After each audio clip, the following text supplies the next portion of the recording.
ডেভিলিয়ার্সের যে ৩টি রেকর্ড হয়তো আপনি জানেন না। ২০১৫ সালের জানুয়ারিতে বোলরিংকে সেদিন উন্মাতাল করে তুলেছেন এবি ডেভিলিয়ার্স। ৩১ বলে ৩ অঙ্ক পূর্ণ করেছিলেন, ভেঙেছিলেন ওয়ানডে দ্রুততম শতকের কোরি অ্যান্ডারসনের রেকর্ড। ডেভিলিয়ার্স আর রেকর্ড একসঙ্গে বললে হয়তো সবার আগে আপনার চোখে ভাসবে ৪৪ বলে ১৪৯ রানের ওই ইনিংসটাই। তবে মিস্টার ৩৬০ ডিগ্রির ক্যারিয়ারে আছে আরও কিছু চমকপ্রদ রেকর্ড, হয়তো সেগুলো জানা নেই আপনার। ১৯৮৪ সালে জন্ম নেওয়া মহাতারকার সেই রেকর্ডগুলো চলুন এই সুযোগে জেনে নেওয়া যাক। প্রথম রেকর্ড, ডেভিলিয়ার্স যখন শূন্যের রাজা। ২০০৭ ওয়ানডে বিশ্বকাপে এবি ডেভিলিয়ার্সের ব্যাটিং করেছিলেন ১০ ইনিংসে। ওয়েস্ট ইন্ডিজের বিপক্ষে সেন্ট জর্জেসে একটা শতক করেছিলেন, ছিল ৬২ ও ৯২ রানের ২টি ইনিংসও। তবে সেই টুর্নামেন্টে এই ডানহাতি কোনো রান না করেই আউট হয়েছিলেন ৪ বার। নেদারল্যান্ড, শ্রীলঙ্কা, আয়ারল্যান্ড ও নিউজিল্যান্ডের বিপক্ষে ওই ৪-০তেই এক সিরিজের সবচাইতে বেশি ডাক এর রেকর্ডটাও হয়ে যায় ডেভিলিয়ার্সের। অবশ্যই এখানে তিনি একা নন,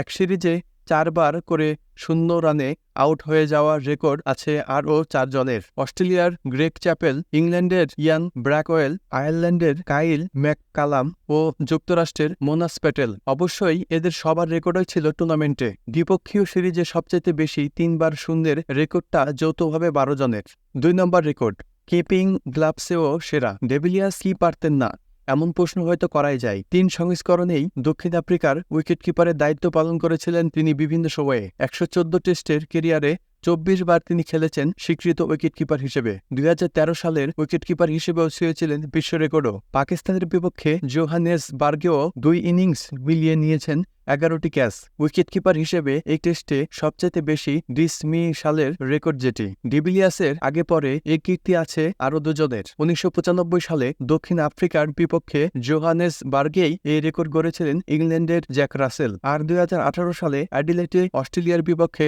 রাসেল ডেভিলিয়ার্সকে ছুঁয়েছেন ভারতের ঋষভ প্যান্ট। ৩ নম্বর রেকর্ড, টানা ৫০। ২০১২ সালের নভেম্বর থেকে ২০১৪ সালের ফেব্রুয়ারিতে ডেভিলিয়ার্সের ছিলেন দুর্দান্ত ফর্মে। পার্থ থেকে পোর্ট এলিজাবেথ টানা ১২টি টেস্টেই কোনো না কোনো ইনিংসেই অন্তত অর্ধশতক ছুঁয়েছিলেন ডেভিলিয়ার্স। টানা অর্ধশতকে ডেভিলিয়ার্স ভেঙেছিলেন ভিউ রিচার্ডের রেকর্ড। ১৯৭৬ সালের জানুয়ারি থেকে ১৯৭৭ সালের ফেব্রুয়ারি পর্যন্ত টানা ১১টি ম্যাচে অর্ধশতক করেছিলেন রিচার্ড। ডেভিলিয়ার্সের টানা অর্ধশতকের রেকর্ড পরে ছুঁয়েছেন ইংল্যান্ডের জো রুট। ২০১৬ সালের অক্টোবর থেকে ২০১৭ সালের আগস্ট পর্যন্ত টানা ১২ টেস্টে অর্ধশতক করেছিলেন রুটও। আর টানা ১১ ম্যাচে অর্ধশতকে রিচার্ড ছাড়াও আছেন আরও ৩ জন, ভারতের গৌতম গম্ভীর ও বীরেন্দর সেবাগ, বাংলাদেশের মুমিনুল হক।